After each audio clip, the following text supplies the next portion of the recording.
Vijayawada rural రామవప్పాడు గ్రామంలో గన్నవరం కూటమి అభ్యర్థి యార్లగడ్డ వెంకట్రావుకు మద్దతుగా జరిగిన ఎన్నికల ప్రచారంలో సినీ హీరో సాయిధరం తేజ్ పాల్గొన్నారు. సాయిబాబా ఆలయంలో యార్లగడ్డతో కలిసి ఆయన ప్రత్యేక పూజలు చేశారు.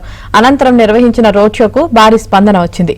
ఎటు చూసినా అభిమానులు, టీడీపీ, జనసేన పార్టీ శ్రేణులతో రోడ్లు నిండిపోయింది. ఈ నేపథ్యంలో కూటమి టీడీపీ అభ్యర్థిగా ఉన్న యార్లగడ్డ వెంకట్రావు జనసేన ఎంపీ అభ్యర్థి బాలశౌరిని అత్యధిక మెజార్టీతో గెలిపించాలని సాయిధరం తేజ్ విజ్ఞప్తి చేశారు.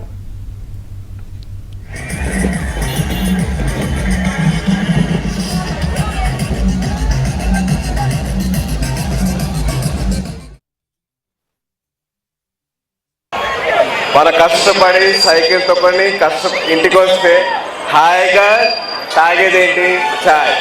ఏ గ్లాసులో? ఈ గ్లాసు తాగుతాం. సో దయచేసి మీరందరూ గుర్తు పెట్టుకోండి, మన గుర్తు ఏంటి? గాజు గ్లాసు ఇంకా సైకిల్. ఎమ్మెల్యే తరఫున యార్లగడ్డ గారు పోటీ చేస్తున్నారు, ఆయన గుర్తు సైకిల్. ఎంపీ తరఫున మన జనసేన తరఫున బాలశౌరి గారు పోటీ చేస్తున్నారు. సో ఆయనకి మనకు ఓటు గాజు గ్లాస్. సో దయచేసి మీరందరూ కలిసి మీరిద్దరిని భారీ మెజారిటీతో